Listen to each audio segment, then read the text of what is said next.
His style is quite unique, I think. I think he's an extraordinarily versatile artist, and he presents things in the way that he sees them and understands them, and I find a good deal of rapprochement with him. I think he's a great artist. His self-portrait, I think that's a most amazing piece of work. Then the conversational pieces, the old people chuntering away at the street corners, and then the crowd scenes coming out of the mill.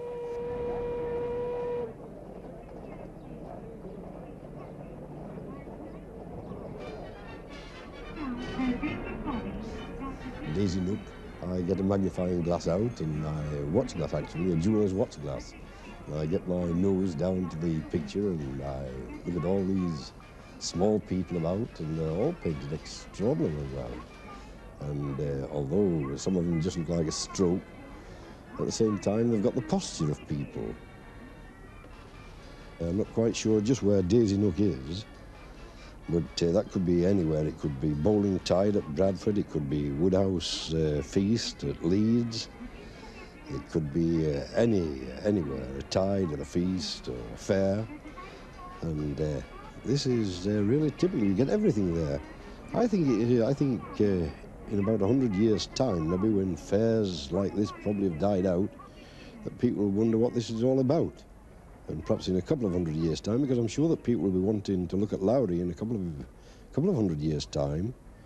They'll be looking at this, they'll be trying to work out what these things on sticks were. They won't know that they're probably toffee apples. They wouldn't have heard of toffee apples then. And of these things that go round and round in the wind. I think that this has got a lot of the quality of Peter Bruegel, and I think that people look at Lowry in the same way that they look at Bruegel to see a part of the social habits of the time in which we live. I think they're remarkable. Kid here with a balloon. There's so many people on here. So many people, and they're all individuals, although they look like little dots. They are actually individual people. They've always got these little dogs, even at the fair, you see. There's little dogs there brought in. There's no pram. Usually there's a youngster pushing a pram on some of these. Yes, there he is. There's the kid pushing the pram. There's another pram here, that's right, yes. There's only one dog that I can see. There should be another one. There's bound to be. Yes, there we are. Two dogs. Always these couple of dogs in the crowd scenes. I think they're marvellous. They're not pedigree dogs by any manner of means, but they're the sort of dogs that would be at Daisy Nook.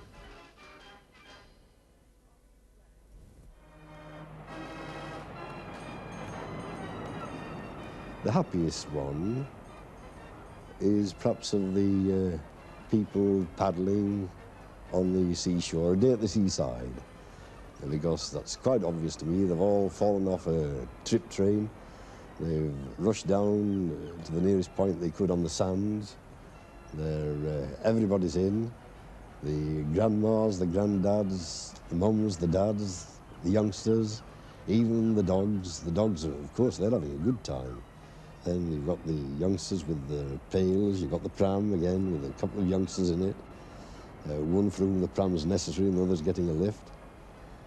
I think that that's a very, very happy sort of painting indeed.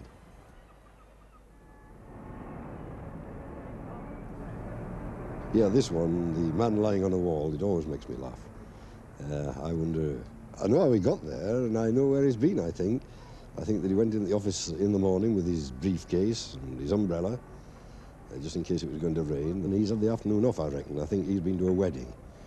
He's got a carnation in his coat. He's had a real good wedding, a real good happy time at that wedding. And he's been coming home joyously and happily, and he's felt he wanted to sleep somewhere, so he just climbed on top of the wall.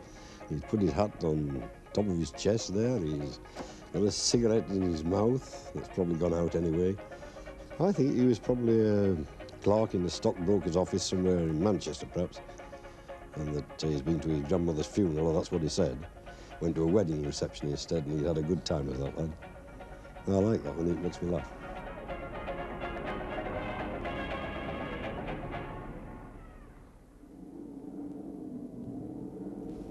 The other things he can do, there's the moorlands, he gets the loneliness, and I've walked myself over the moors very often when there's been not a soul in sight and just the telegraph wires and the telegraph poles winding away along a country road, along a moorland road, all bleak, desolate, but attractive.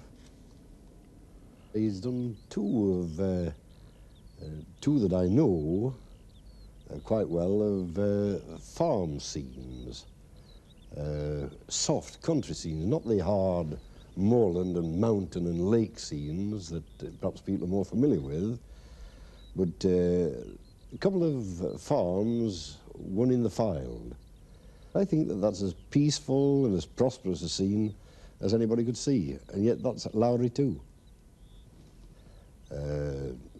He paints life as I know it, as I knew it, as it exists, and I don't know that bearded ladies form a very large part of the population. On the other hand, I know a man lying on top of a wall who looks as though he's had a good celebration. That's not very typical, but that happens. I've seen that happen. I suppose I've seen a bearded lady too, not quite so bearded as Lowry's depicted her. No, I think that of them all, I would rather like one of his crowded scenes. The procession is a favourite of mine. That's the Whitsuntide Walk, I reckon. They take place in different parts of Lancashire mainly. These are the famous Whitsun walks. What attracts me about that as well isn't just the procession, it's the buildings. I could take you to any number of closes like that in Lancashire, Yorkshire. He always manages to get a church in with a tall spire. And again, you've got you've got the couple of dogs, he never misses, and the children. But it's the posture of the people as well, that although they perhaps do to some people look like caricatures, they're not caricatures at all. They really are the absolute postures of people. And although the dress may seem a bit old-fashioned, they weren't old-fashioned at that particular time, but even now, even when there's miniskirts, he still draws them with long skirts, but they fit into the composition of his picture absolutely perfectly. There's usually a pram in his pictures. There's no pram there. I think that's an invalid chair. In fact, I'm sure that that's an invalid chair. That's quite an adult person who's sitting in there. There's another picture of his that I think he did later, the Cripples. And that, in a way, I know many people would regard as being an oddity, but I don't. He is gathered together in that picture people who exist in virtually every industrial area, or did when I was a boy. The cripples, sometimes, who as kids we used to poke fun at. I think kids are much better behaved. I think people are better behaved today than they were anyway 50 years ago. They don't joke about this sort of thing now, but there's a man there, and this is a man with no legs. There's no arms on that picture, but he has arms, I know, because he's got leather flippers on. I've seen that man. I've seen him in Manchester. I've seen another man similar to him in Leeds many, many years ago. And then the others, you see, the gawkiness of some of them, the mental deficiency, the retarded character of many of these. No, I think there's a lot of compassion in that picture. This isn't a jokey picture at all. This is a very, very sad picture, and I think that what Lowry's done is gathered together in one picture there all the maimed, the cripples, the local eccentrics as they would be at one time, but now, thank God, all that sort of thing is vanishing. And of course, just again with the Lowry trademark almost, the couple of dogs.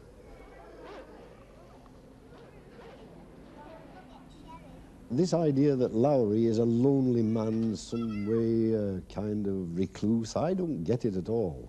He may be, I don't know him, but for a man who's a recluse to have moved about among all these people because he's got the feeling for people, I don't think he's a recluse. I think he's a warm man. I think he's a man who does want to help.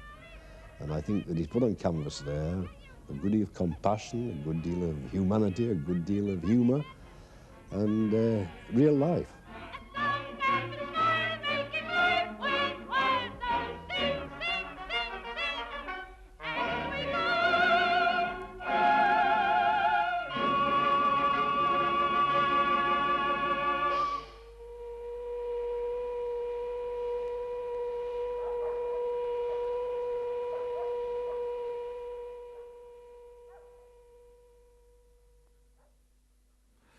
Well, Mr. Feather, it seems to me you've got another career in front of you as an art critic if you want one.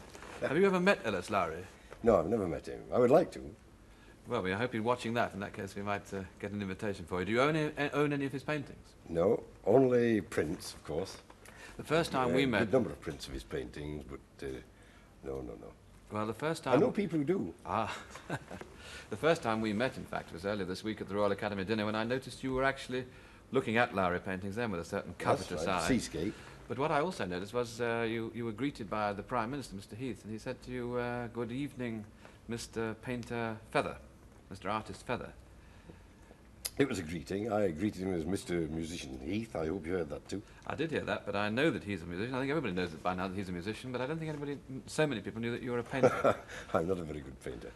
I haven't painted for a long time. The last painting I did was about 12 years ago. We've got that one in the studio, I know, because I asked if we could see it. Well, there we have the work of Mr. Feather. That's the first time that's been on television. Comes out nicely, I think, on the colour television particularly. Under the influence of Van Gogh. That's an early Feather. An early Feather or a late Van Gogh. That's right. But you've always been interested in painting, haven't you, Mr. Feather? Since I was about 12, caricaturing mainly. Watercolours, I was no good at watercolours, but caricaturing, black and white, cartoons. Gradually I developed it, and then I began with oil paintings later when I could afford it.